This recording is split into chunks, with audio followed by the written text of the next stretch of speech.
Charles, welcome back to Lawsuits Are Us. It's a pleasure to be here. All lawsuits all the time.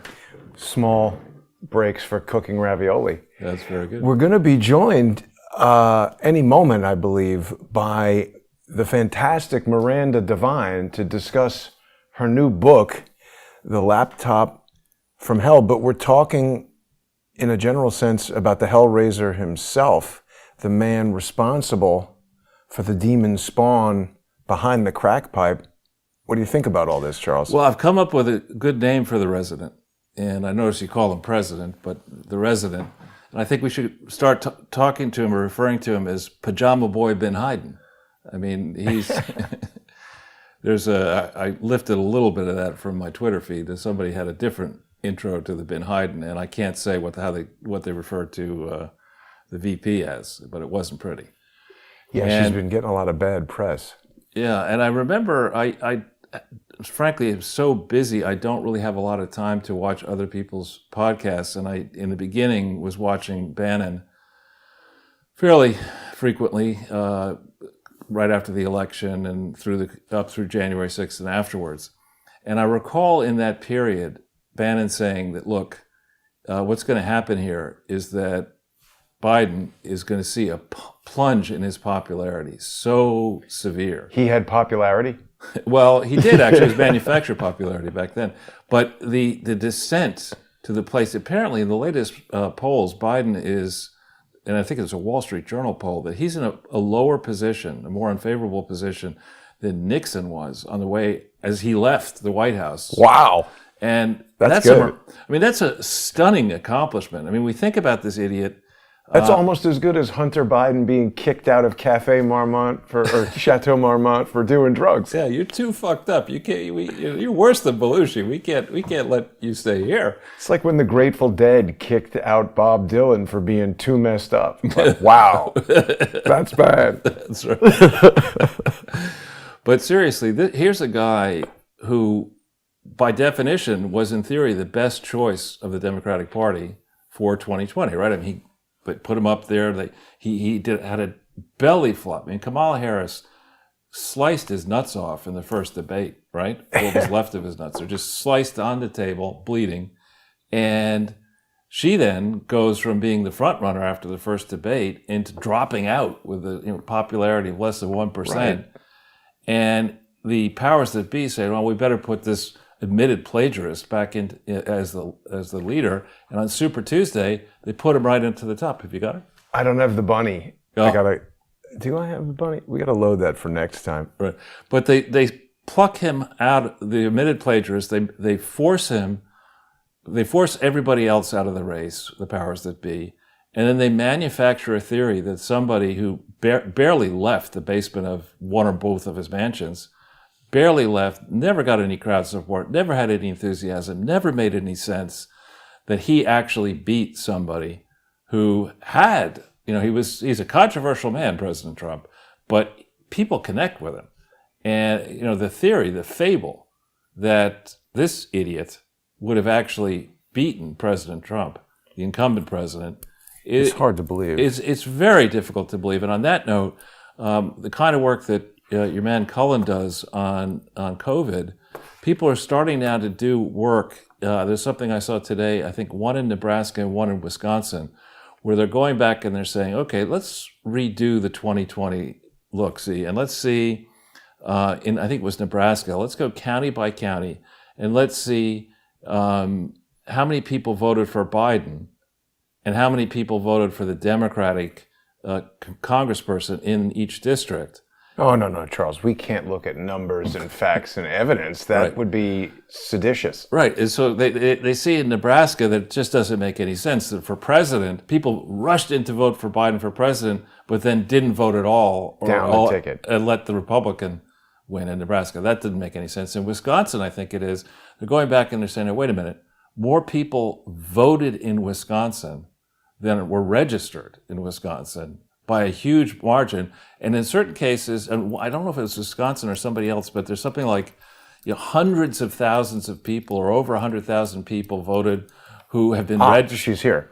Have been registered for 100 years or more, which is kind of tough to do. Yeah, they might be getting a little old if they've been registered to vote for 100+ years. We've got Miranda joining us here. Let me just get her up on the screen. Miranda, can you hear us? Yes, I can, Charles. Hello. Hi, that's Jason, and hi, Miranda. It's me, Hi, Charles. Jason. Hi, Charles. Yes, both of us are here. And thank you so much for joining us. I know you must be incredibly busy. The book, The Laptop from Hell, is just absolutely brilliant. I've just finished reading it. And I mean, one of the most striking things, you've done such an excellent job of, at the outset of the book, I really felt bad for Hunter Biden. I mean, this is a guy, setting aside the massive crimes that he's done, at a super young age, he's in the trauma of a car accident, loses his mother, loses his baby sister, and you tell us that he recalls his first memory being Bo holding his hand in the hospital saying, "I love you." Yes, look, I mean, for whatever people think of Hunter, we can't really forget the tragedies of his life, which began, very early on. He was just 2 years old when his mother and his baby sister were killed in a car crash. And he and his slightly older brother, Bo, who was, an Irish twin, being a year older exactly, were both quite badly injured. Hunter had a brain injury, and Bo had broken legs. So the very famous photograph of Joe Biden when he was first sworn in at the age of 30 into the Senate was taken, black and white photo, at his son's hospital bed with them lying in traction. And that tugged at, America's heartstrings. Of course, nobody could remain cold-hearted at the sight of two motherless little boys and their father alongside them. But I mean, perhaps it's forward to say this, but Joe Biden did not miss a step in his career. He continued on to Washington with a pretty heavy job in the Senate.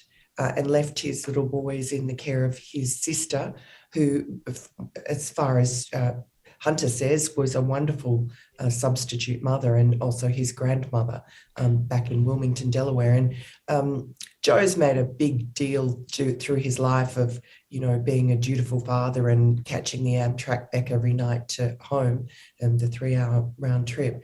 But, I'm told that he, of course, arrived home after they were asleep. So he kissed his sleeping sons on the cheek. And you just get the impression from Hunter's outpourings of self-pity over the years that he felt that he had been abandoned by his father. Yeah, I think I haven't met many senior level politicians, but when I was at Yale, I had a dinner with Joe Biden in that period. I forget whether it was 75 or 76. Wow. And the contrast between him then and him now, and he walked into a room, he didn't know any of us, or like 20 of us. And within 15 minutes, he was calling everybody by the first name, and it was very engaging and really on point, and, very smart, it seemed. Magnetic, I would describe him. And today, I mean, he barely knows who he is. Yeah, isn't that interesting? I think that was his skill, was being able to connect to people. He certainly wasn't a great brain when it came to policy, and he was a big noter and had quite a big chip on his shoulder, but he was very gregarious and had that sort of Tammany Hall style personability.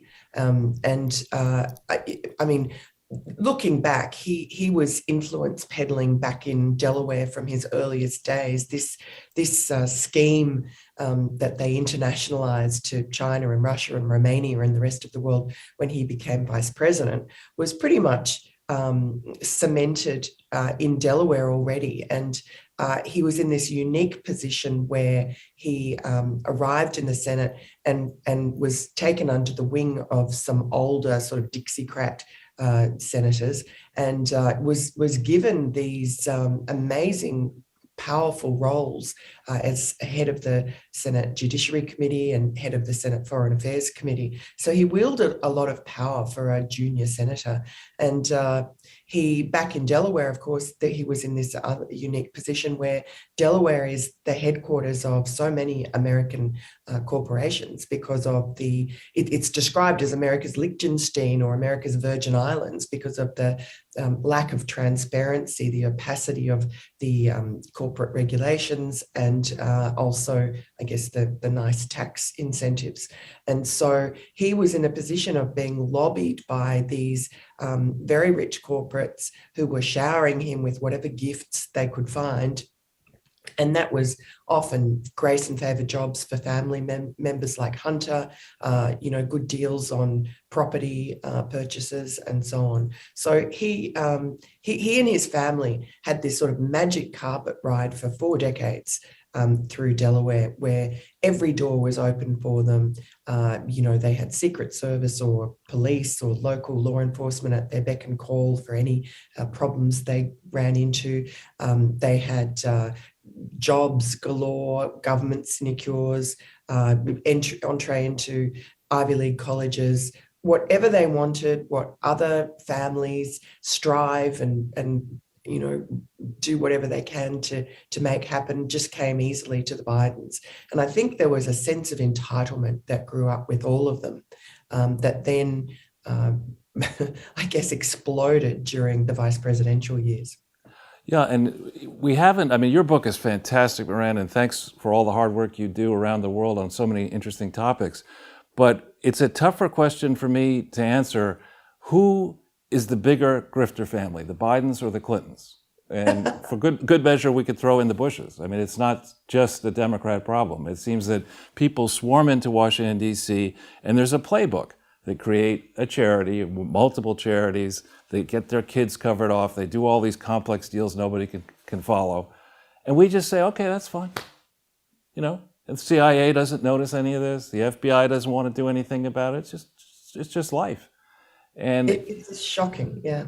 I mean, do you think there's I believe I've heard that Hunter Biden is under investigation for some of this? I mean, do you think anything is actually going to come of this, or are we just going to have a big yawn, wake up one day and he'll be distinguished chair of some university in Beijing and get the Nobel Peace Prize?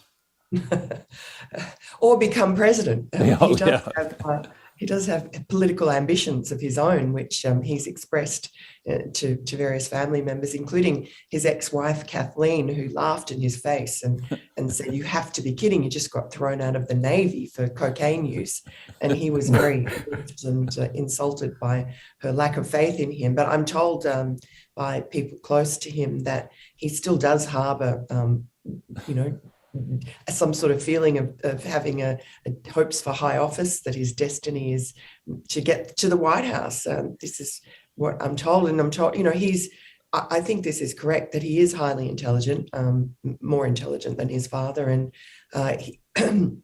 he always gets what he wants. I sort of scoffed when this person close to him told me this, but he said, think about it. He's always wanted to be an artist or an author, and he's achieved both of those things. And he now sits in the White House as his father's most powerful advisor, most trusted advisor, let's say. And so as his father, I guess, cognitively goes downhill, Hunter's influence becomes more and more important. So that's something I think people need to keep in mind. But look, effectively, I've written this book not about Hunter Biden, but about what the laptop and also the other pieces of the jigsaw puzzle, which is Tony Bobulinski, his former business partner, who's a patriot and Navy veteran, a successful businessman in his own right, and really was very courageous to stand up before the election and say, look, this stuff on the laptop is correct. I was there. I had meetings with Joe Biden. He knew exactly what was going on. And he, again, was kicked to the curb and ignored. But the story is really about Joe Biden and Joe Biden's sort of position at the top, the patriarch of this Biden family, long-running influence peddling scheme, which when he became vice president and compromised himself in the eyes of China and Russia in particular, but also, other countries, Kazakhstan, Mexico, Russia, When he did that, he really put America's national security on the line, and the national security, I might add, of America's allies. There's one, I guess, now famous incident where Joe Biden flew into Beijing with Hunter Biden on Air Force Two for a round of meetings with President Xi Jinping and the top CCP officials. And, that was a time when China was being very aggressive, militarizing those islands in the South China Sea. It was stealing America's intellectual property and really becoming a menace on the world stage. And Joe Biden, as vice president, had been tasked by Barack Obama to take care of that part of the world. And he was supposed to go there and get some wins for America and its allies. And he walked away empty-handed.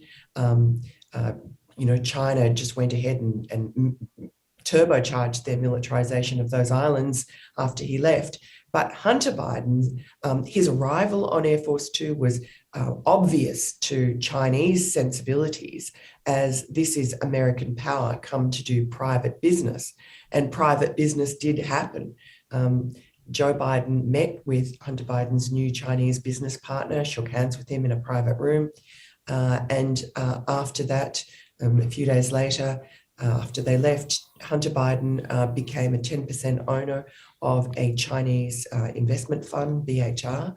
And, last time I looked in September, he was still owner of that, even though Joe Biden promised that his family, when he became president, would not have any foreign ties to, foreign businesses. His new lawyer has now told the New York Times that he used interesting language, but effectively the impression he gave was that Hunter Biden had divested himself of his 10% share in this business in which he was in partnership with the Chinese Communist Party. But that doesn't come across in any of the corporate documents online in the two Chinese corporate filings that I've seen. His company Skenatalese still has 10%. And when you look in the American corporate register, Skenatalese still exists, but it's just gone dormant. So I don't know whether that has been a bit slow to update, that maybe Hunter has sold his shareholding. But when our New York Post reporter Stephen Nelson asked Jen Psaki that this week, she would not answer and directed him to speak to Hunter Biden's lawyer, who does not return calls. And that was a great question by your colleague, but the way in which Jen Psaki dismissed that question was outrageous. I mean, I thought the laws do cover the idea that sitting politicians cannot direct favors to family members or friends. They have to disclose that kind of stuff, right? Of course. And it's in the American people's interest to know whether or not Hunter Biden has divested himself of that shareholding, because this is an investment fund. It had $2.5 billion worth of funds under management in 2019, the last records that are visible on the laptop. There's a significant amount of money that will come from that when it's harvested to Hunter. So the American people need to know just how much money is Hunter Biden, the president's son, going to receive from his partnership with the Chinese Communist Party. In this particular case, I mean, there are other cases as well, but this one is still live. Well, I don't think the son or the offspring of a sitting senior official of the United States should be allowed to be in partnership with the Communist Party at any price. I mean, right? And that's why every time since Joe Biden became president, every time a reporter asks that question, Jen Psaki has always said previously he is in the process of unwinding it. But I mean, why does that take 11 months? It's ridiculous. And now there's no evidence. All we have is the secondhand word of Hunter Biden's new lawyer to the New York Times. We don't have any evidence that he actually has unloaded that investment. And it's outrageous for Jen Psaki not to answer the question. And it's kind of outrageous of the rest of the media not to follow up and demand an answer. So let's contrast the reception of this, your latest book, with the reception of Hillary Clinton's latest book, Secretary of State book, or whatever that was about. Have you already been on The View and I missed it, and you've been in the Today Show? And I missed all those appearances? Yeah, no, funnily enough, no, those invitations don't seem to have come through. I'd be perfectly happy to appear because I think that half of America is sort of blind and ignorant about what the Biden family is really about. We know that from opinion polls that were taken after the election, because when the New York Post first published the first sort of tranche of emails, very damning of Joe Biden back in October last year, just 3 weeks before the election, the rest of the media ignored it. Big tech, social media giants, Facebook and Twitter censored it, locked our account for the next 2 weeks. The story was basically disappeared. And we know from these polls by the Media Research Center after the election that almost half of Biden voters had no idea about the laptop scandal. They didn't know that Hunter Biden was under investigation. None of us knew because that was kept secret until after the election. But the poll also showed that if they had known about these scandals, 1 in 10 Biden voters would have changed their vote. Right. And that would have been the difference between winning and losing, because that was an election that was, the difference was 45,000 votes in a handful of battleground states. So that amounted to election interference, what social media did and what the rest of the media did. And they did not do the proper due diligence on one of the 2 candidates for president.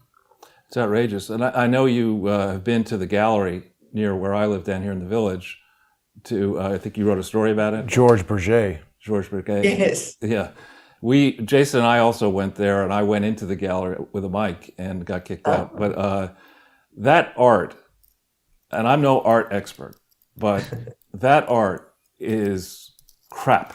I mean, it's not even remotely something. Well, how do you really feel about it, Charles? No, it's not something that a real art dealer would say, you know what, I've got scarce wall space, I've got scarce minutes, I've got all these rich clients I've been cultivating around the world. Let's devote this, however many days or whatever, to this idiot attempt at art. I mean, to me, it came across as the kind of stuff that a talented 7th grader might do, or a talented, 15, 16-year-old kid. But it's not really groundbreaking, $500,000 for a new artist. And it just, right? Yeah, I mean, it's nuts. And but good on you for getting in. When I went, the door was locked and there was a security guard, and my emails to get a showing went unanswered. But it's just so shady and so unethical. And it's obvious that, I don't know whether the art's any good or not, but even if it was magnificent, he's a first-time artist with zero training, to speak of. So the idea that he could be selling paintings for $500,000 in his own right is ridiculous. And if he wanted to prove that, he should have done it under a pseudonym. He's got lots of pseudonyms that he uses with the escort services that he calls up. Lots to choose from. And in fact, Joe Biden's got a few pseudonyms of his own that he uses in emails. So so plenty there. And, when I went down there, I was turned away.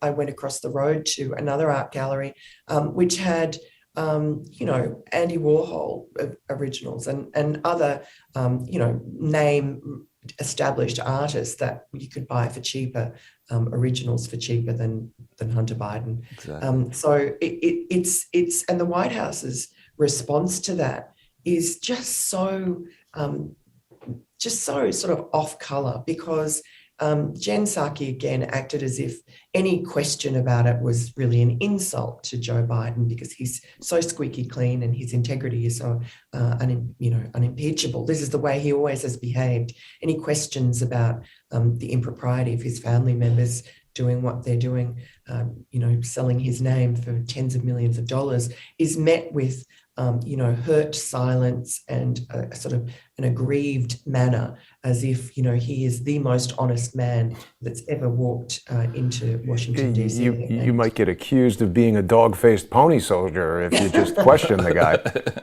Now, Miranda, the book goes into tremendous detail of some of the most shocking, debaucherous, I mean, just frankly risky behavior that Hunter Biden engages in just all the time. And I mean, we recall it wasn't that long ago that even if Donald Trump would pause mid-sentence to breathe through his nose, he would be accused of being on cocaine. His sons were accused of being on cocaine. I've never seen any evidence of anybody in the Trump family getting in trouble at a club. You know, they've been in the news growing up through their teenage years when all kinds of things could have happened. Here, you've presented firsthand evidence from Hunter Biden himself, evidence that has been corroborated by a decorated Navy officer of some of the most, I mean, he makes, name a crackhead. This guy makes the crackiest crackhead look like a church marm, and nothing has happened. He's in the White House, you've just told us. That in and of itself seems dangerous. Well, look, to be fair, he does appear to have kicked the habit. I mean, he said that he's clean, which, you know, you take your hat off to anyone who manages to do that, because this laptop covers 9 years of his life, almost the entirety of Joe Biden's vice presidency. And during that period, he was basically high on crack for much of it, or in rehab. He couldn't function as a normal human being. He couldn't, pay his bills or answer his emails. Couldn't run any sort of business. He had people cleaning up for him, people doing his bidding, people, intervening in his emails and phone calls and business meetings. He would go on these long benders.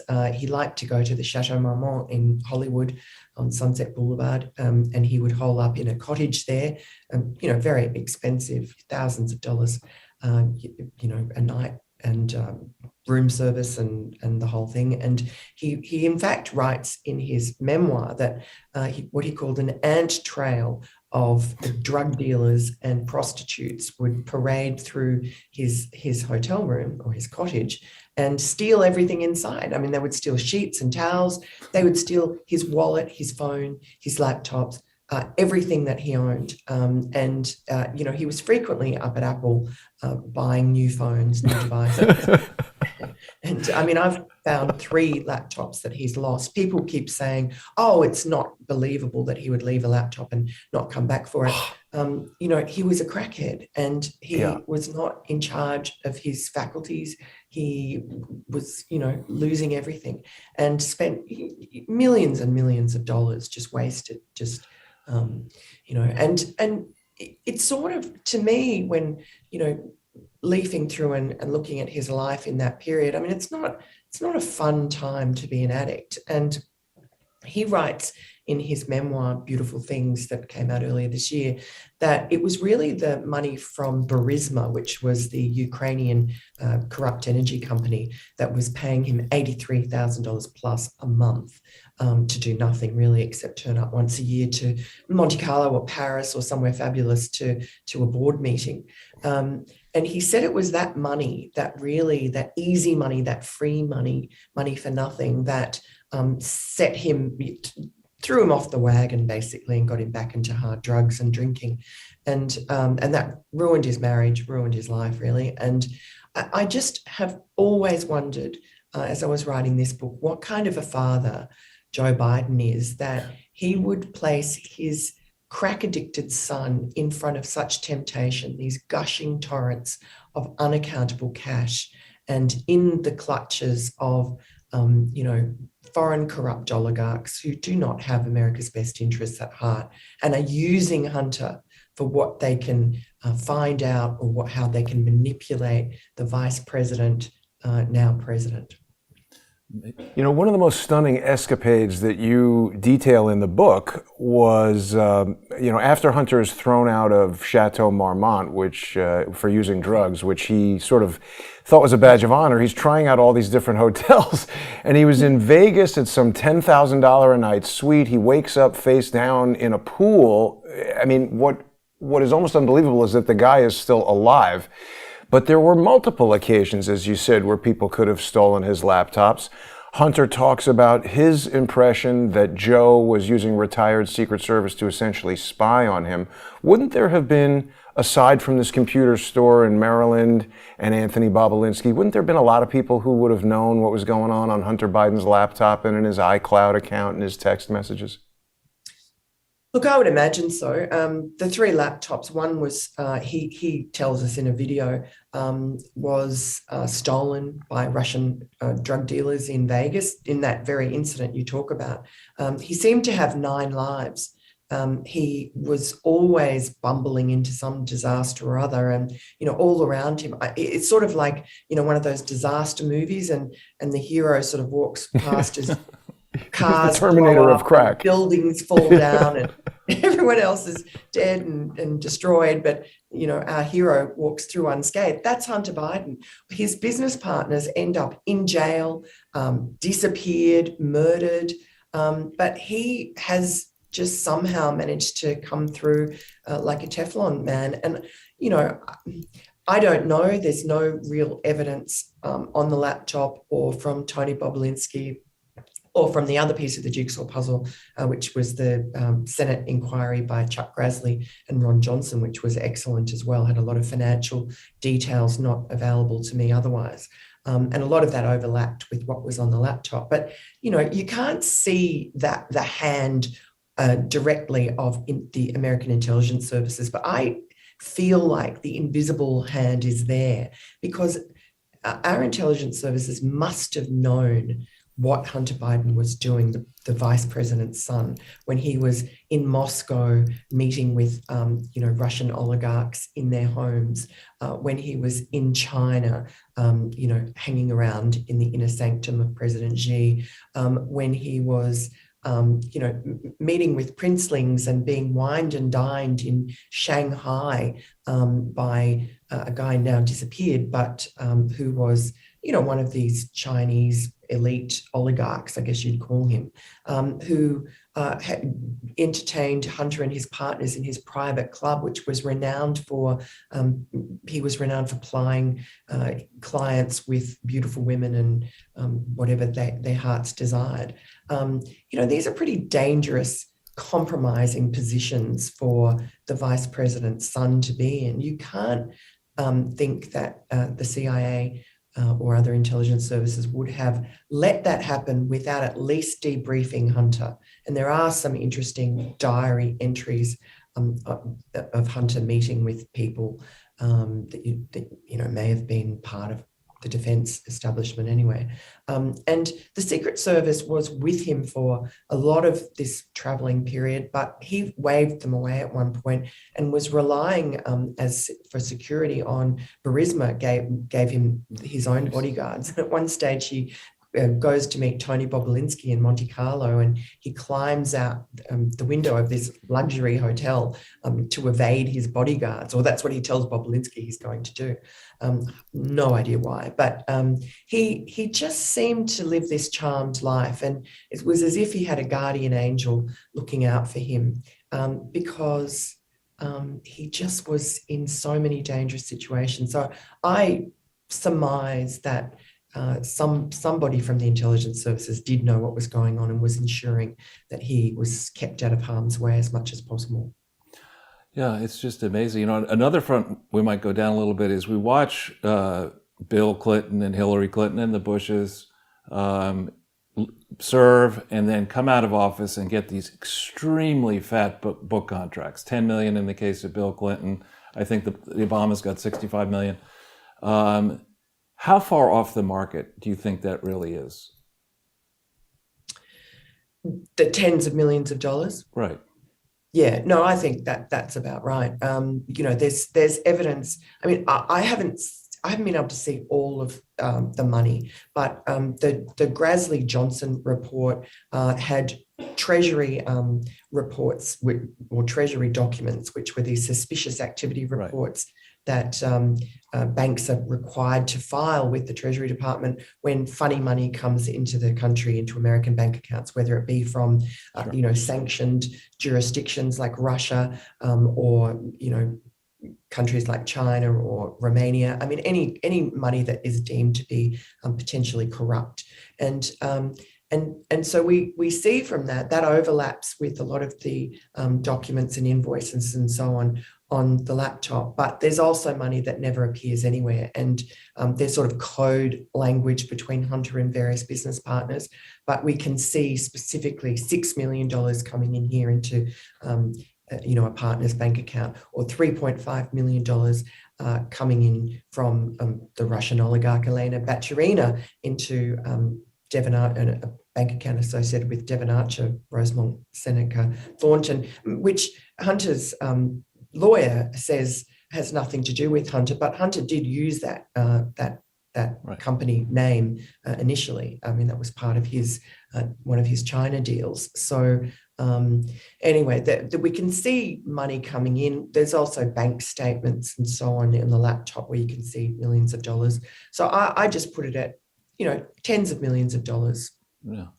Well, I was more referring to the issue of, you take, for example, Chris Christie. He's out there with his book, which is performing less well than Joe Biden is performing right now. It's not selling anything.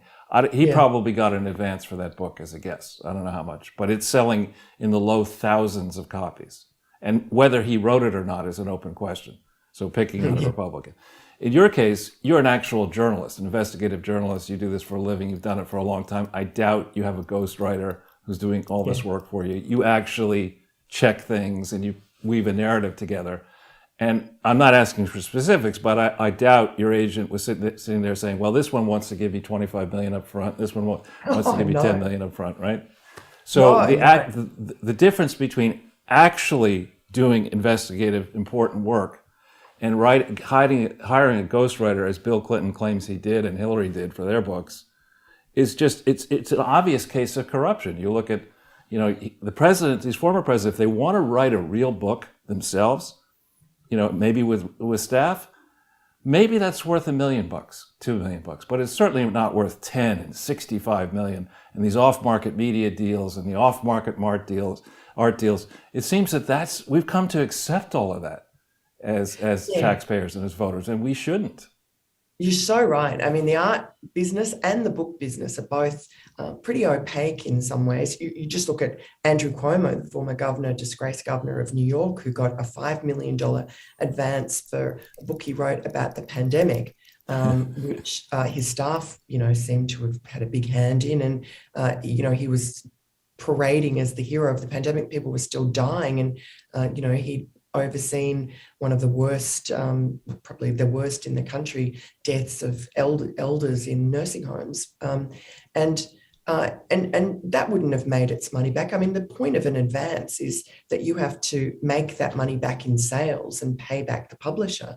And I can't. I mean, we know that Cuomo didn't do that. And these mega, $1 million deals, very rarely, I think Barack Obama has sold very well, but very rarely are they worth the money. And it just seems to be another case of buying influence, or, the Democratic machine, the Democratic milieu taking care of its own. That is a form of corruption.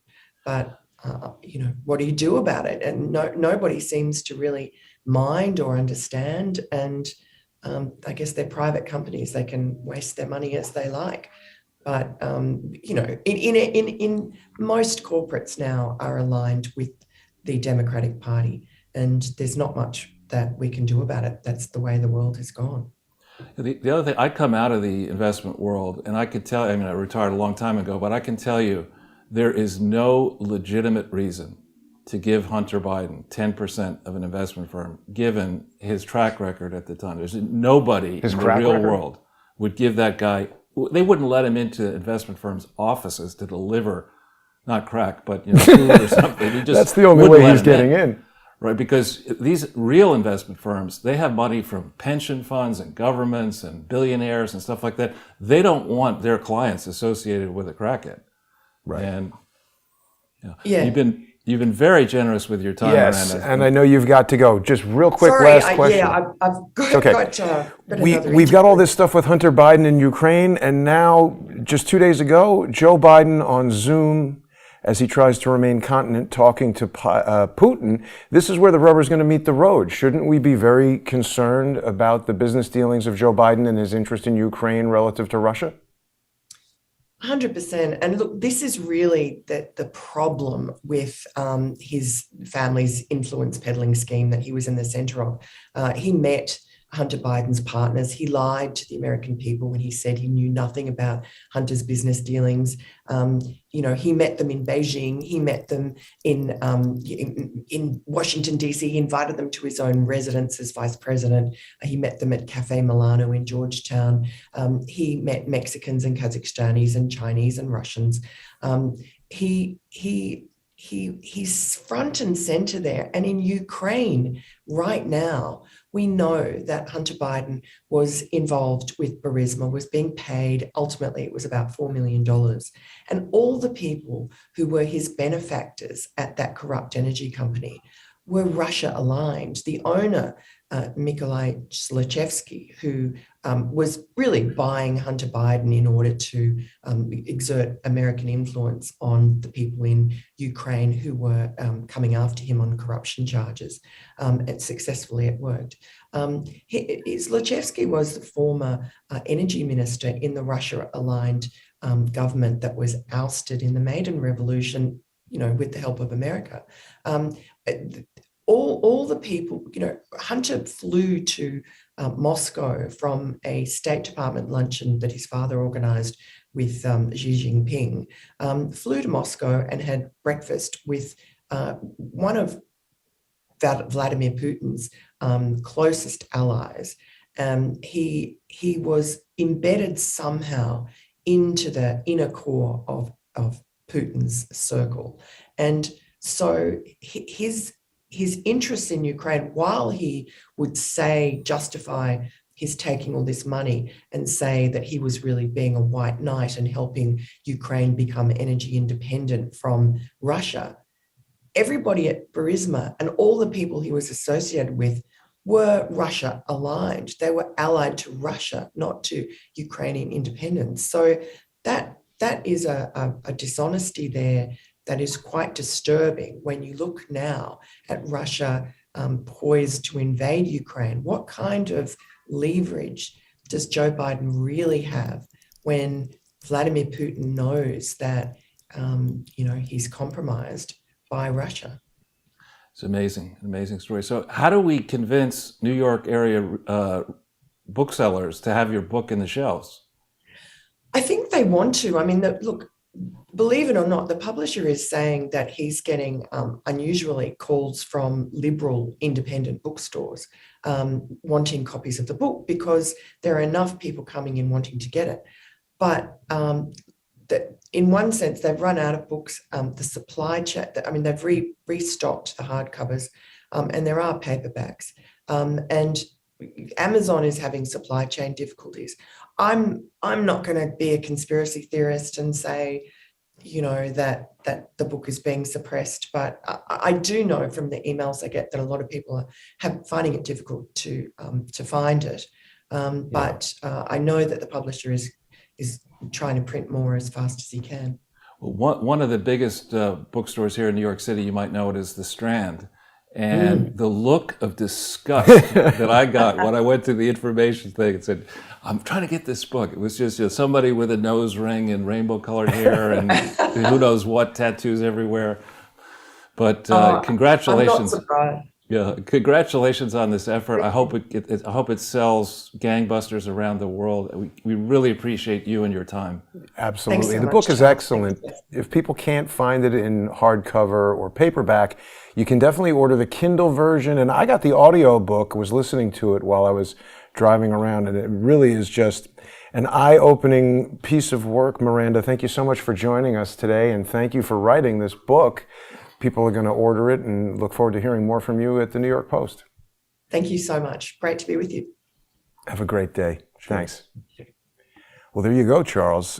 the great Miranda Devine. I'm so glad she was able to join us. It was amazing. Yeah, I mean, I just lost track of time. I mean, I know her time is very valuable, but we could have spent another 2 or 3 hours talking to her.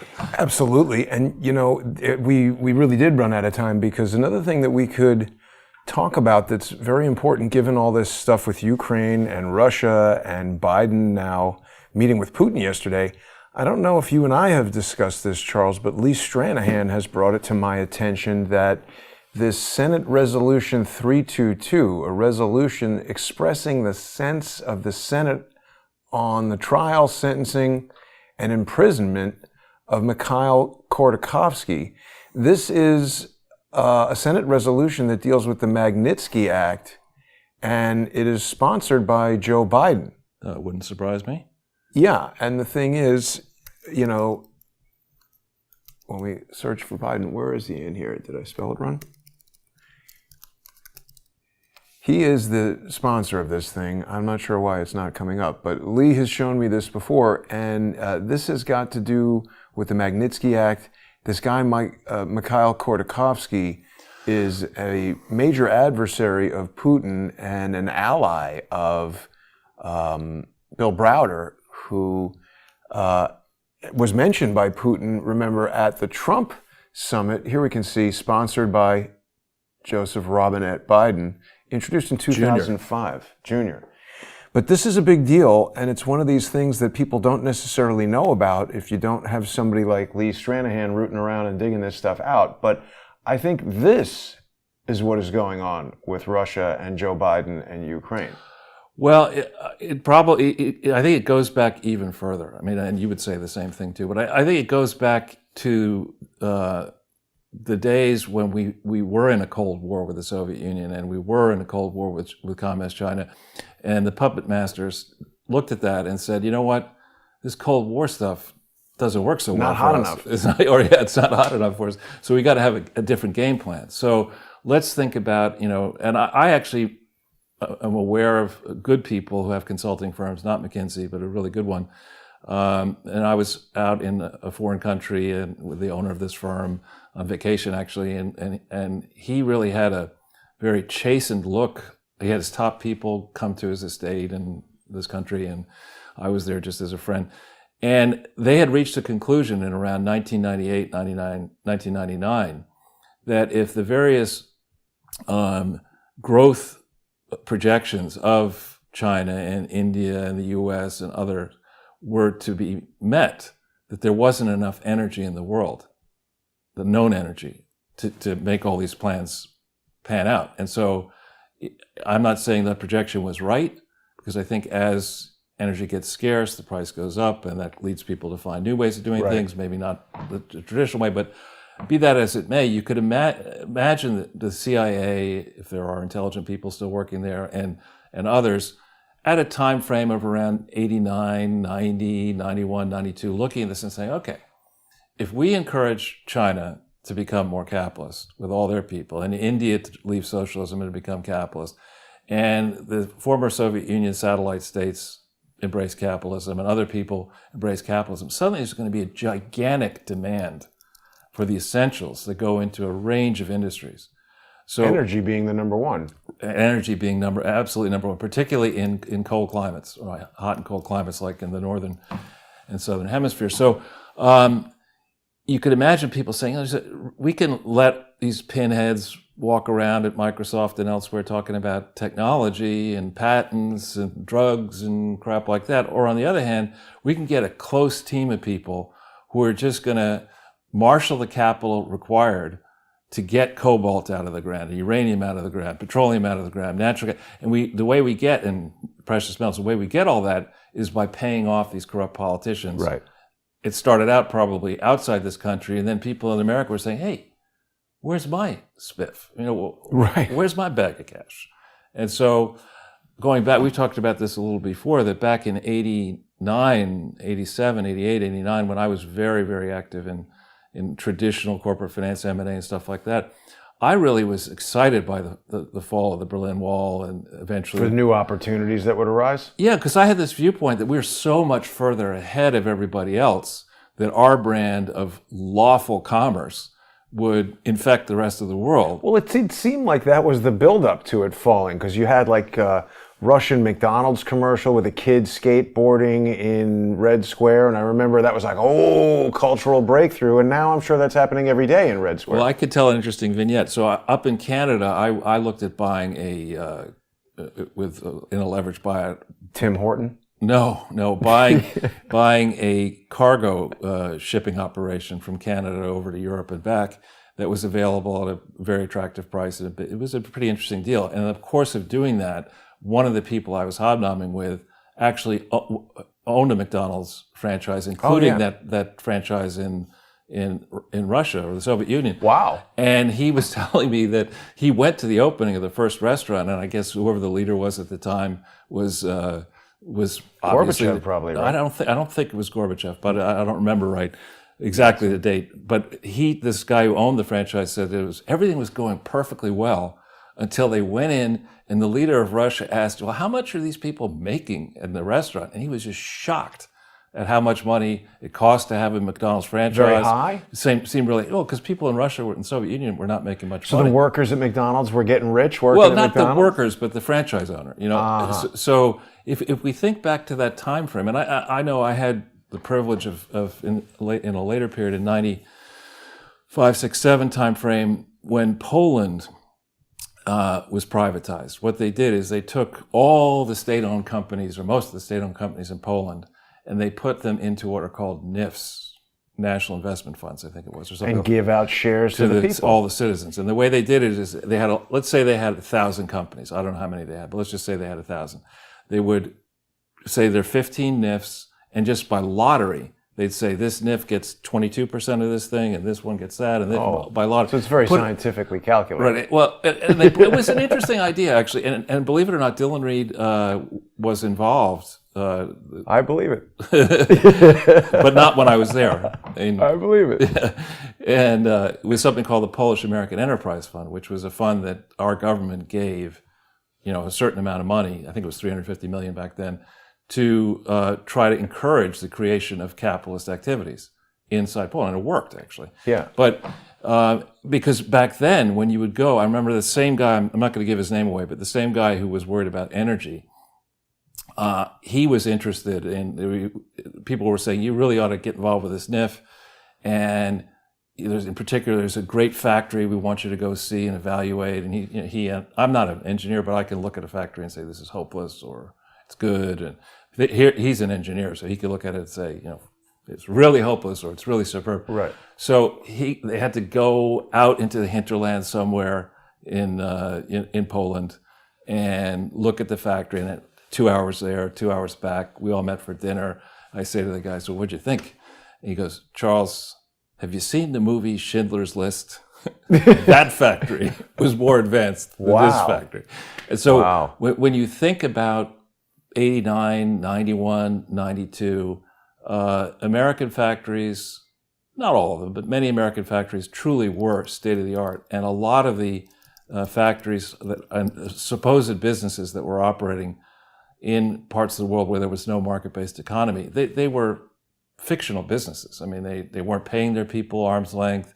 They weren't sourcing normally. Their terms of accounts payable, accounts receivable were crazy. They didn't have up-to-date machinery. They hadn't traveled to the big markets in the world, America, to understand, in Western Europe. There's a lot of serious problems. So you could imagine going back to the puppeteers in 89, 92, and afterwards, they would be looking at this and say, okay, we won. This is fantastic. Now let's go and, in quotes, help these former Soviet Union and Eastern European countries, where the real sharks would look at that and say, fuck helping. What we're going to do is we're in the stealing business. Take it, right. We're just going to... Bill Clinton writes a book called Giving. This is the unpublished book called Taking. Right. And the people at the trough looked at it and said, forget the industry. We're not going to, get behind the Skoda automobile or the whatever it is, battleship produced in North Korea. I mean, what we're going to do is we need petroleum, natural gas, cobalt, gold. Resources. We need that. We need arable land, forests. We need all that kind of stuff. And what we're going to do is there's a, bargain on aisle 2. We're going to get we're going to say we're helping.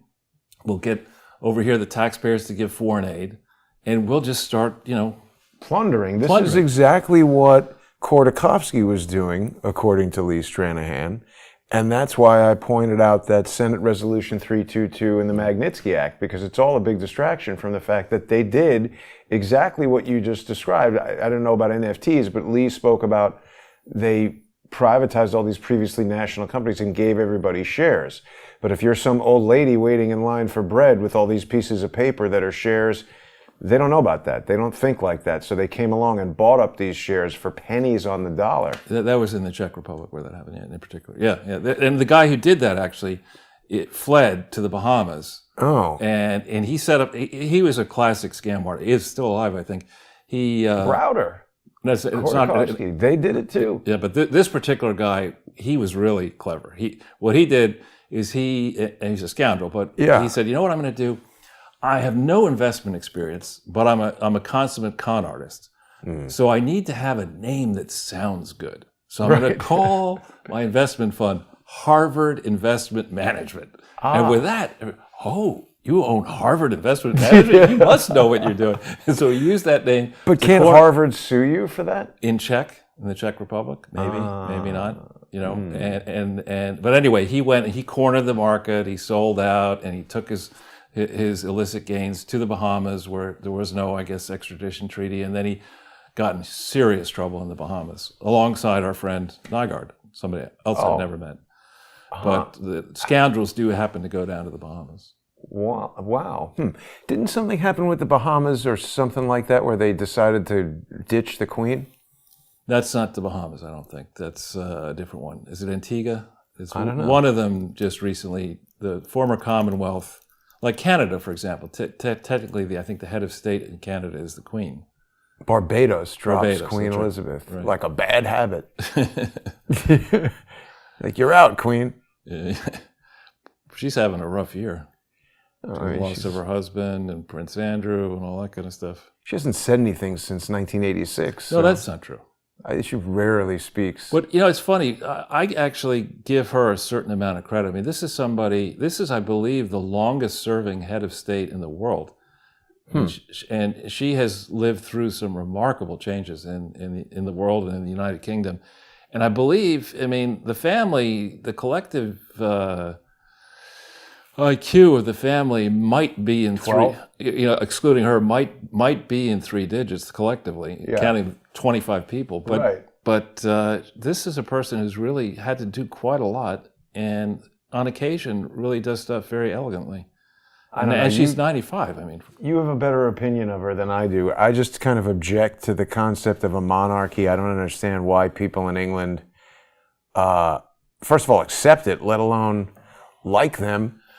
Well, I certainly object to the idea, and this is sort of fitting in a way. Did you see this thing about the Zero Hedge today that they're saying that this COP26 may have been a super spreader event for Omicron? Oh yeah, what was that again? Oh, that's their climate thing, or whatever? Where Prince Charles Biden is sitting slept. there. Biden falls asleep. Prince Charles is there saying, we really have to work on our carbon footprint.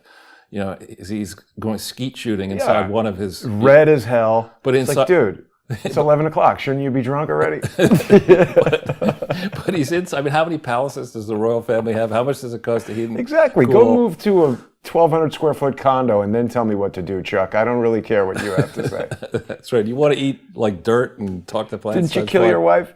Get out of here. I don't care what any of those people have to say. And now Meghan Markle, by extension, she said something ridiculous about wanting to run for president. I think people feel like because Donald Trump was on television and basically anybody could be on television, he ran for president. Why don't I? Howard Stern now threatening to run for president. Of what? Of the United States. He says he might have to run for president to tell all the unvaxxed people about what to do with getting vaxxed.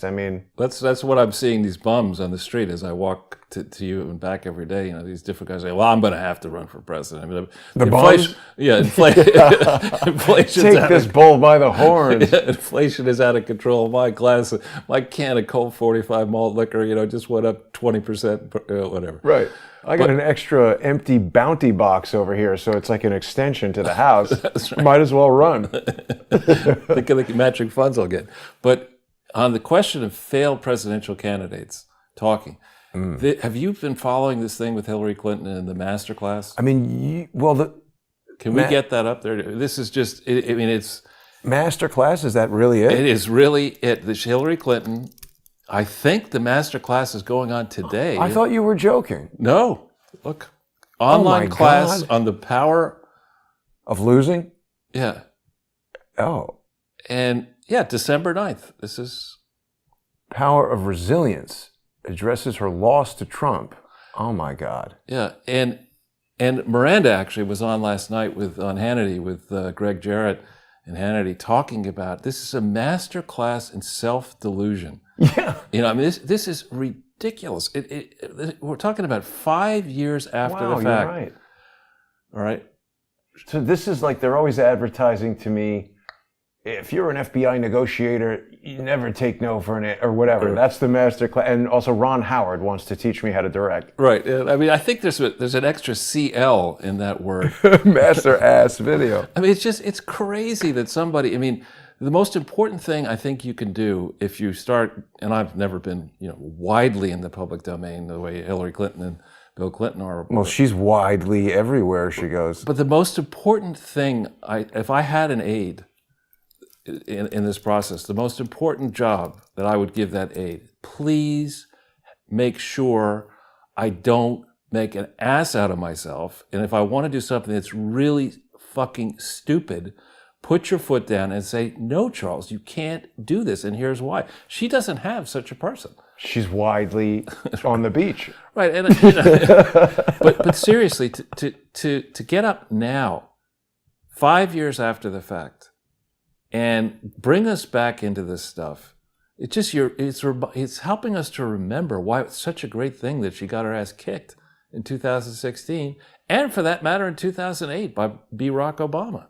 You're going to need to use both feet on this one. That's right. Because Bill is like, oh, I can't do it. Yeah, you're widely on the beach. Right. Widely represented in Is that those Bill? jeans. Isn't it? That's not a great look for a 75-year-old man. It's just a T-shirt. But in black and blue? I've always been told black and blue. You should see Hillary's... I don't want to go there, Jason. Sorry. But... the whole thing is just a wreck. Yeah. Yeah. It's not good. It's mind-numbing. But anyway, so she comes out with this. The master class. It's just... It was good speaking with Miranda. The book is very, very interesting. And, Jen Psaki doesn't seem to like the book too much. Charles, it's been said again and again, but obviously even a whiff of anything closely resembling this. The Trump family was taking heat for running legitimate hotels and them being concerned about the fact that more people might stay at the hotel because he was president. That's way different. Hunter Biden is transferring funds to pay hookers, and the Secret Service comes over because of an argument with the pimp. And it's just so far off the rails. And I meant to ask Miranda about this. There's a section towards the end of the book where Hunter is in some sort of rehab, where he was injecting ketamine all day and smoking crack all night. I don't even know what that means. Right. But it doesn't sound good. It doesn't sound like you could pass a background check. Right. Why are they letting him in the White House? Right. Yeah, it just doesn't make any... I would have thought, given... Probably we've got examples better than Billy Carter, but, Jimmy Carter's crazy-ass brother, but... Roger Clinton? Roger Clinton, exactly. But I would have thought that, especially for a guy like Joe Biden, it's not like there's no history on Joe Biden of problems. There are a lot of questions about Joe Biden having to withdraw from the 1988 presidential race, his background, his finances, his decisions. There's a comment by I think it was it Robert Gates, who was the first Obama defense that he secretary. just F's everything up. This guy is consistently wrong. And actually, I've been told by people that if you ever find somebody who's always wrong, that's incredibly valuable. Just ask them what to do the opposite. And so there he is with Leahy and Barr, two snakes. Right.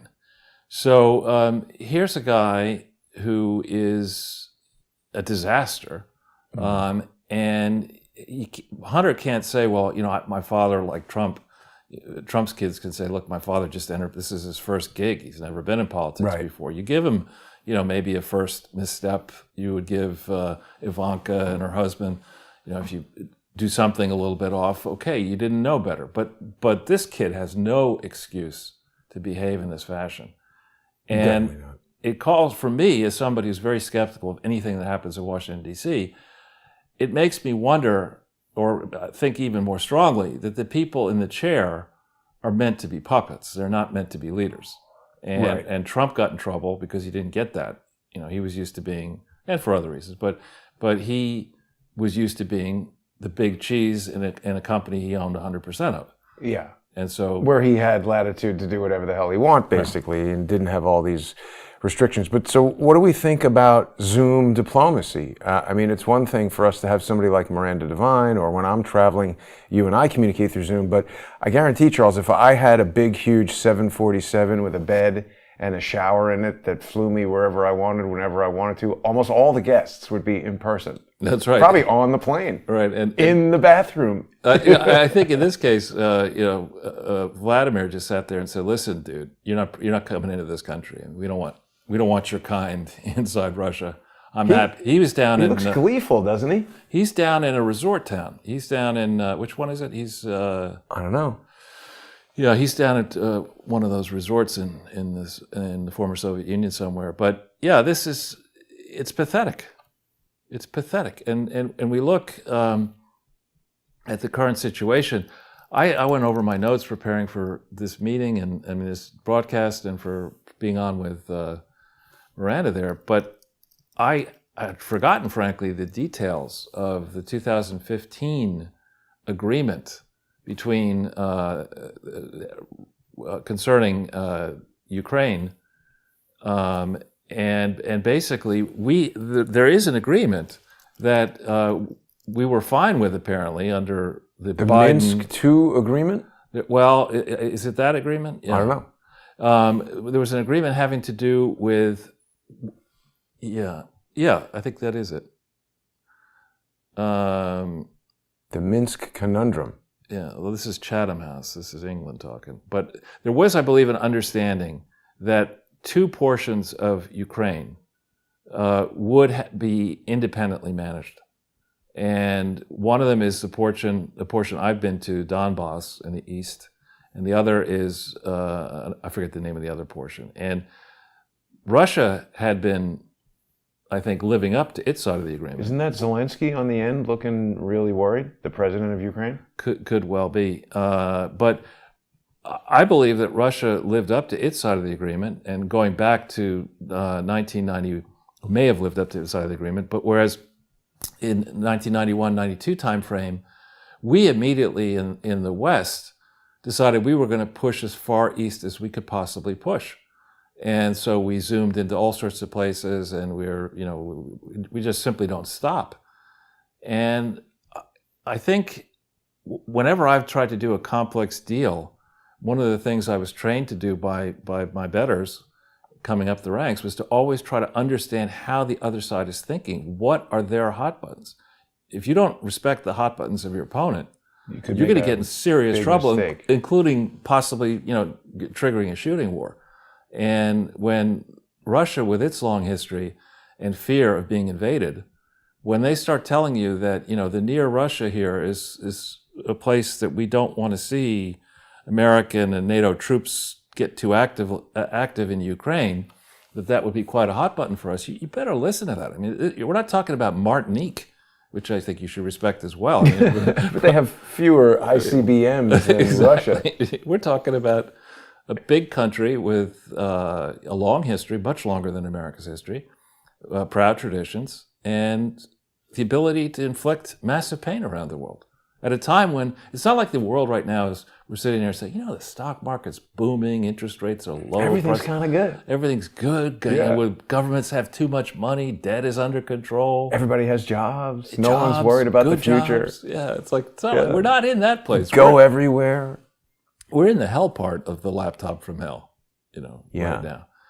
So I got to congratulate the art department here once again. And when I see this, the art department sends it to me, and I see it on the cell phone, so I can't see the same resolution. But really, President Pinhead, Charles. The ongoing process of putting the art book together, which I know is people working hard on that. Well, coming soon, I hope. The lawsuits, we've got a variety of deadlines coming soon. I don't want to talk about those too much, but I do want to thank people who sponsor the show on subscribestar.com/crowdsourcethetruth or patreon.com/crowdsourcethetruth. It helps me to keep the show going, move forward defending the lawsuits, and bring wonderful guests like Miranda Devine and stuff like that. Something interesting, Charles, that Lee Stranahan and I were discussing last night on our sponsor exclusive show is that, first of all, there was that dope that you and I were talking about, the senator who was like, let's just nuke them. Excellent idea. And then there's been a lot of talk about Russian troops near the border, huge encroachment, 90,000 near Ukraine border after drill. You've heard this story, right? Mm-hmm. This is an old story, though, right? No. November 3rd? Okay, well, but it's still this whole buildup that they're talking about, and this is what they've been discussing as being near the border. They're 160 miles away from the border. Right. So that's not near. Well, again, it's the kind of, when somebody starts talking, let's say I own property, and somebody starts telling me, that they don't like where my tennis court is on my property, and they don't like my decision to plant rose bushes here and there, I say, get the fuck out of here. Exactly. Why do you care what they like or don't? No, I don't care what you think. It's my property. Right. Shit, goddamn, get off my fucking land. That's the way I think about it. And a border is either a border or it isn't a border. What they want to do inside their borders is up to them. Could be 150 feet from the border. If it's Russia, that's the army hanging out in Russia. I mean, why do we have today, in which is, I really think is a very fair point, why do we have troops in Japan? Why do we have troops on the demilitarized zone and elsewhere in South Korea? Probably send money over there. Why do we have troops all over the place? I mean, that Korean conflict should have been resolved in the 1950s. Last time I checked, it's 2021. I mean, what are we doing here? We're just, sometimes when I've never run a vast enterprise, but I've been involved running big, 2,000 people, 1,000 people and bigger. If you let something go, if you say to an organization, it's okay, have a weekly booze session every Friday and go out for steaks on the company, you'd let people do that for. It's going to go out of control in about 2 weeks. Right. You have to say, look, it's either your money. If you want to do this out of your salary, fine. But you can't take company resources. Similarly, what today, in 2021 with Japan, a mighty economic force, even though there are problems, and every country has problems. Why do we have a military presence in Japan? I don't know. Why do we have military presence all over the world? Why do we not understand that having military bases, I think we have them in something like 150 countries or something out of the 200, that people will say, we're beginning to get kind of concerned about what your true motives are here. Close to the border. Yeah, And similarly, I mean, we have how many they can rant and rail about Russia having troops on its border, inside 160 miles from its border. How many American troops do we have in Germany on how many bases? Right. How about Spain? Same question for the UK. And why in 2021? It's not like our government today is each week there's a new tale of glory. We've brought the debt down, we've cured cancer, we've done this, we've done that. Instead, we're enriching families like this, like the Bush family, and the people in the Uniparty, with a game that just manifestly doesn't work. I mean, I think back, I don't know how well you remember 1999 or 2000, and prices for things. But when we look, one of the few things I could do, few pleasures in life I have every day is going to the supermarket.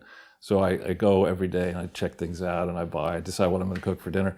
But the prices in the supermarket are just exploding. Yeah. And again, they're doing the old trick on us. Portion sizes Make it smaller. Are smaller. So and compare prices today in 2021 with prices in 1999. I mean, a 6-pack of beer is probably 3 times what it used to be. And you don't really notice, though, because it happens so incrementally a lot of times. Right, but you should notice over time. When you stop and look back, you're like, wait a minute. Right, and it's one thing if your pay is increasing and your job security is getting better and better, but pay is not rising. Job insecurity is the order. And this knucklehead, Pinhead, little Pinhead, is pretending that he's the resident. Well, you know, Charles, you brought up your feelings about a neighbor telling you what to do with the tennis court, and we've spoken previously about advice that various domicile-challenged financial experts in McDonald's like to give you. But in general sense, you know, like when people who I don't know, who are anonymous on the internet, give me advice as to how to run a YouTube show, which I've been doing for 5 years, and some people might call me an expert in. When someone who is less accomplished than you in a particular field starts telling you what to do, I think most people find that objectionable. So for Joe Biden to start telling Vladimir Putin what to do with his army within his country, what would happen if Russia sent the Moscow police to New York City to beat up all these criminals because Joe Biden and Kathy Hochul and Bill de Blasio can't handle the crime in New York City? And the people of New York need to be protected by Russia. Just send the cops over here and start beating people up. What would they say? I don't know. I mean, I think what we could think about doing is doing yet another show, a series. We could call it Shit Show.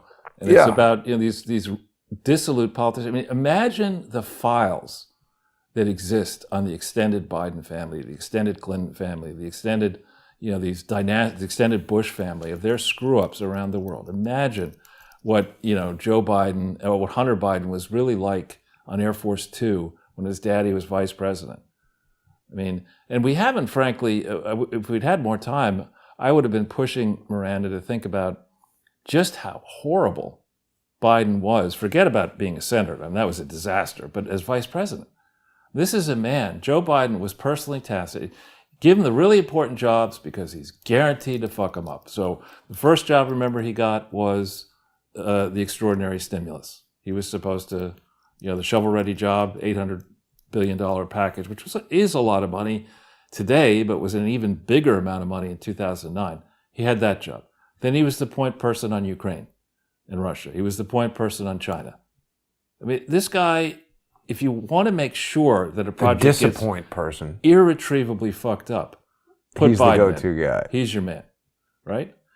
And one wonders, you know, after a time, why you would tolerate this. I mean, maybe the secret plan all along was, you know, let's put people in who are going to destroy America's interests. I mean, and there are people who argue that effectively. Yeah, I'm one of those people. Right. That's their plan. I mean, because if you go back purely from a financial standpoint, and I'm no statecraft expert, but from a financial standpoint, I believe in the competition for scarce capital, and there isn't that much equity capital around, that you should endeavor to provide your investors over time with what's called a real rate of return, i.e., you don't take $1,000 from somebody and give them back $1,000 that are worth a penny because you have rampant inflation. Right. You take $1,000, you manage your currency with a hard currency, strong currency, and you give them back $1,500 that are really worth $1,500 in 5 years or 10 years or whatever the math is. That is a project that went off the rails December 31st, 2008. And the data is very clear on it, that Barack Obama, well, people leading into Barack Obama decided that we had to just change the way in which we score everything. So instead of having what are called real interest rates, i.e. interest rates that are higher than inflation on government debt, we went into a period where we had negative interest rates, basically, when you consider inflation. There was inflation, but the interest rates were so low that if you put $1,000 into a bond after 10 years, you're going to get back $650. when you count the principal and the interest, because the dollars 10 years from now and along the way are worth so much less than what you gave him when you invested. And so this has been a process, starting with Obama most aggressively in 2009, where monetary policy made no sense in this country and in allied nations. We suppressed interest rates, which led to a jacking up the stock prices and asset values for people who owned them. And if you were lucky enough to borrow. Why? Because people were borrowing money to buy that stuff? Well, generally speaking, when you lower interest rates, the prices of equity securities go up. So, and conversely, when you raise interest rates, they go down. So we created this. We changed the rules of endeavor. We also said, unlike even I'll compliment Bill Clinton, which is something I would seldom ever do, and let's hope the room doesn't explode because I do it. But under Bill Clinton's disastrous presidency, from a strategic standpoint, military, political, strategic standpoint, he did balance the budget in 1 out of 8 years, the federal budget. I don't think there was a surplus, right? That's what I mean. Yeah, it was a surplus. And that's, if you go back into time. Yeah, I remember thinking that was quite good. Yeah, but ever since then, and especially beginning with BROC, the government budget deficits across the country, you can't just look at the federal deficit. You got to look at federal, state, local, all governments combined. It's a structural deficit that we have now, which, with all the crises that we have, self-inflicted and external combined, we now have a mountain of debt that we didn't have prior to December 31st, 2008. How are we going to pay that debt off? You know, I don't think it's possible, is it? There are easy ways and hard ways. I mean, one way is to default, which I hope we don't do. But we have a very large debt crisis in this country, and we have a persistent government deficit problem. What is, governments each year spend much more money than they take in by way of taxes. And because we're the least dirty shirt in the laundromat, we're able to suck foreign money in and convince our central bank to buy U.S. treasuries at knockdown, fire sale interest rate levels. That cannot continue forever. History shows that very clearly. You cannot continuously do that. Yeah. There's a famous line from Ernest Hemingway, how do you go bankrupt? Slowly, then suddenly. And that's right. Really where we are now. And I'm delighted that we were able to look at that. I mean, really, I'm no art expert, but I wouldn't put that in the ninth guest bathroom. Now, I tell you what, if you were working with Hunter Biden or something and he told you, yeah, I retired, I'm spending time with the wife and I've been painting, and you went over to his house to have a barbecue and he said, oh yeah, here's some of my artwork. It's like, you know what, that's fine. 500,000? No, I'm saying for somebody sitting in their house having a hobby, it's better than terrible. But right, 500,000, no, it's not worth that. Well, for as my young kids would say, for shits and giggles, why don't we pull up George W. Bush's art and compare it? Yeah. He's not trying to sell it for 500,000 a painting. But he's at least trying to paint pictures of things. Yeah, that's what Hunter thought he was doing too. I think actually George W. Bush might be an above average amateur artist. Like, I have a friend who retired, the guy who I've told you has a glioblastoma, and when he retired, he started painting. He painted this Frankenstein over here. Right. And I think it's very good. And along those lines, that's a decent self-portrait. Yeah. Yeah, exactly. And this is less good. Yeah. But it's funny. But he's not trying to sell it for 500,000. No, he's just decorating the living room or something. Right. He's an old man trying to occupy his time. Right. Oh, wait, is that Giuliani? Who is he painting here? I don't think so. It doesn't look like him to me. But I don't know who it is. But it's a lot of... he's obviously trying to do something. It's actually... unless this is all, fake, it certainly looks like he's spending a lot of time and energy trying to learn how to paint. He's not blowing paint on a canvas through a crack pipe. Right. And injecting himself with ketamine, which I think ketamine is a pretty dangerous... I don't even know what it is or why he is injecting it. Is this Schwarzenegger? I have no clue. That's the good thing about not being that good of an artist, is that the subject is subject to interpretation. Yeah, wow, that's pretty good. Yeah, critics surprised. There's one that said critics surprised by his talent here. I mean, I wouldn't pay for this art, but I would say Well, he's got a book. I wouldn't pay Portraits for of- that either. I mean, if you put together a book with all these different paintings and charge some nominal regular book fee, I think that's all right. I mean, that's certainly way less. Well, let's see how much it is. It doesn't seem like, super corruption to put out a book for $50. Let's see how much it is. Out of many one. Get it free with your subscription to AARP. Let's just see here. George Bush. Paintings. Book. Yeah, here it is. It's $18. I say that's fair and reasonable, even if the art is crap. For $18, you're at least, you take a roll the dice. Get the audiobook version of the art book, Charles. That's a ripoff. How do you describe this art? Whoa! What? Wait a minute.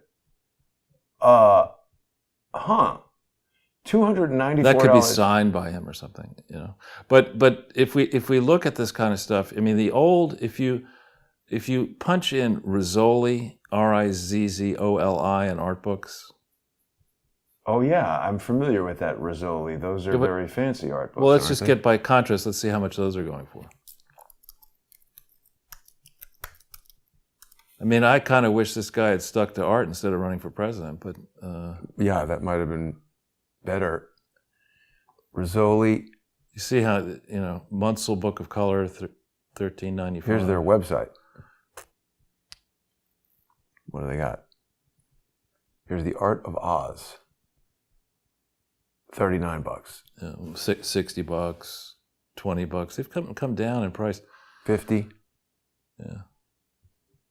65, 85. This is kind of like that's kind of what you expect. Cezanne. Yeah. Right. Yeah. I mean, you'd expect a 150.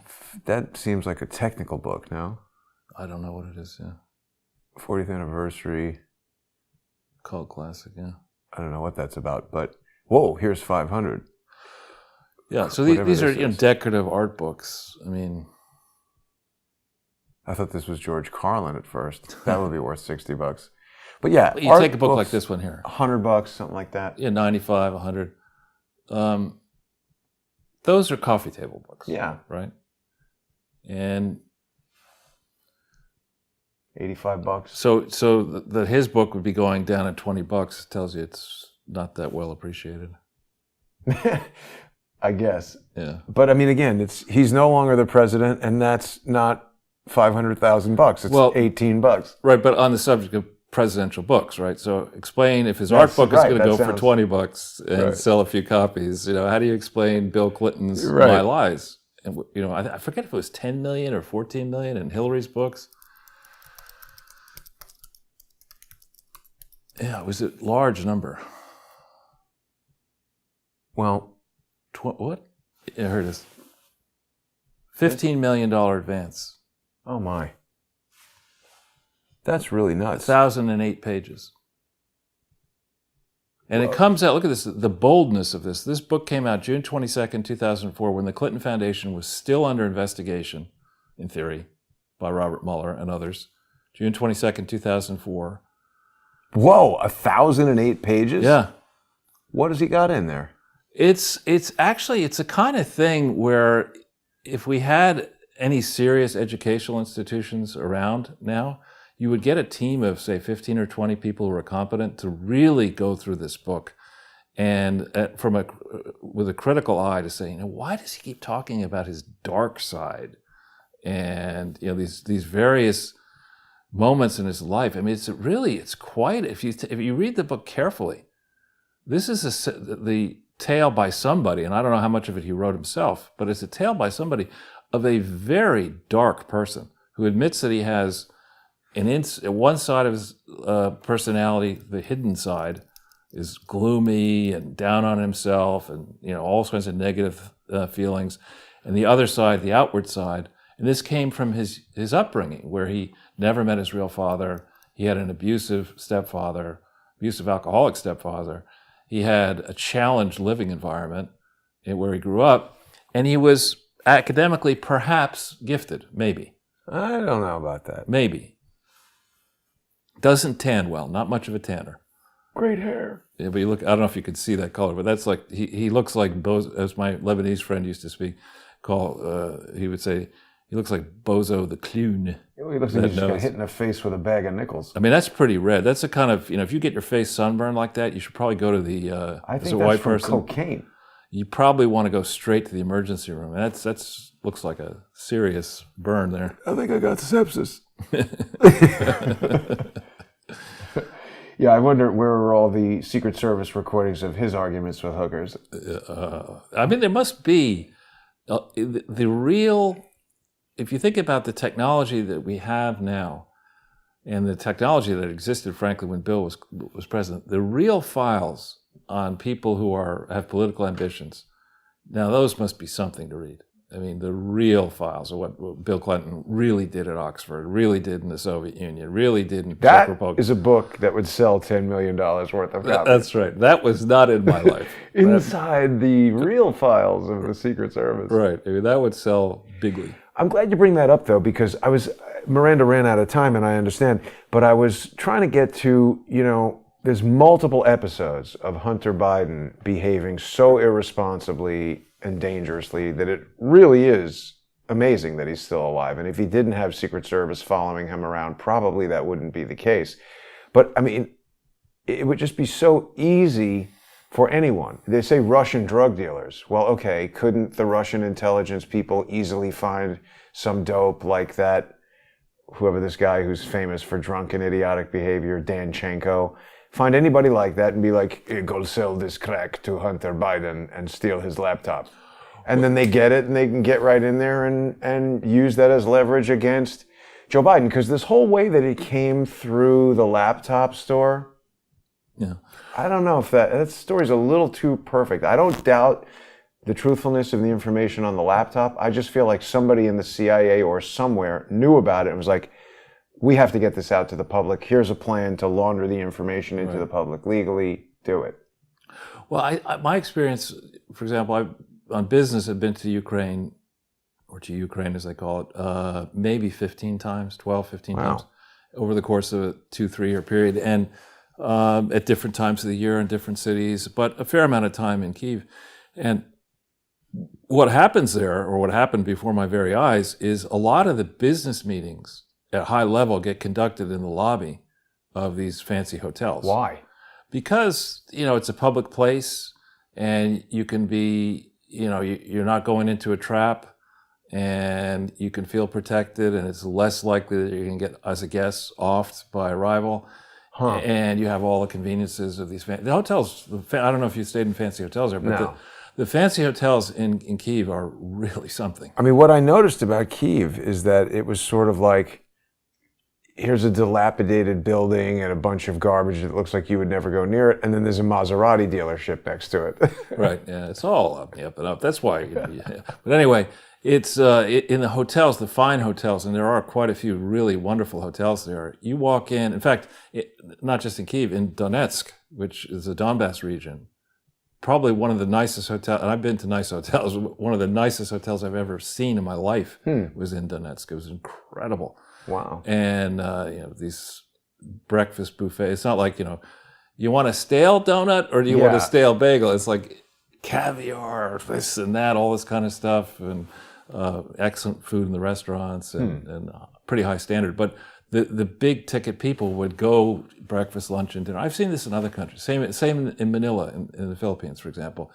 The moguls like to conduct business. If they can, they do it in their offices. But when they have to deal with other people back then, 20 years ago, they go into these fancy hotels and have breakfast, and then go to the health club, and then go to lunch and do something else, and have a drink and go for dinner, and then leave. And just stay there. They avoid the traffic. You go to Manila to do all of your folder business. Files. File business, whatever. Well, Charles, I think it was a pretty exciting show today with Miranda Devine. The book is excellent. I definitely recommend that people pick up The Laptop from Hell and read it or listen to it. You can get it on Kindle if it's not available at a bookstore around you.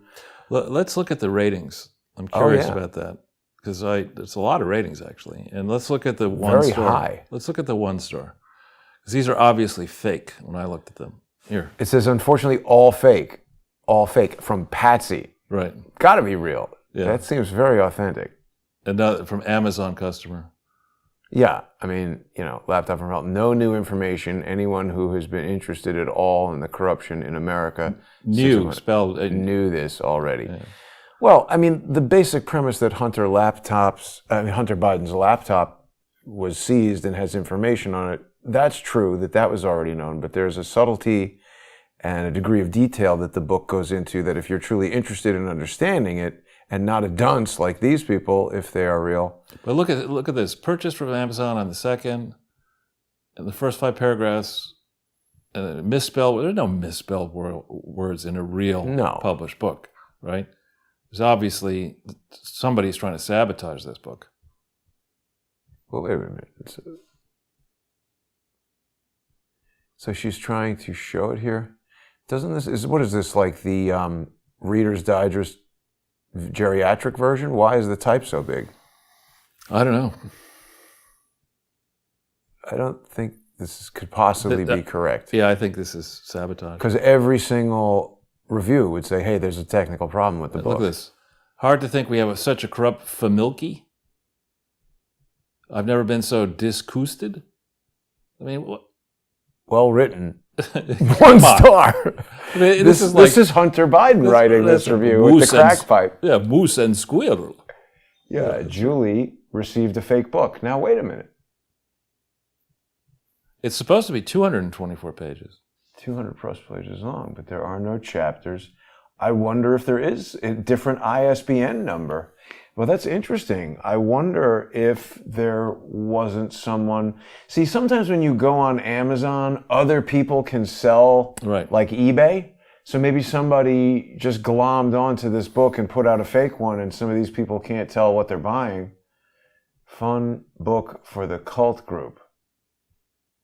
Fox can infect the mindless.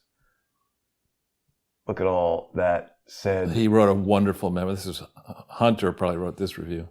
2 actually bought the book. I don't know. This is, whoops.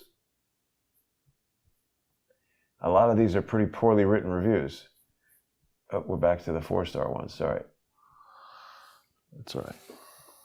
Let's see who else has a problem here. Fiction, fiction, fiction. If you want the real story, read it straight from Hunter himself. Oh. Yeah, it's obvious. Yeah, obviously the guy who's accused of doing crimes, the only one you can get the true story from. Small book with big print, Cliff's Notes not on already known facts. Look at this, Miranda, M-A-R-A-N-D. If you're going to try to sabotage book reviews, I mean, use spell check. I mean, it's just ridiculous. L-the-F-O-L. Uh-huh. Great review there.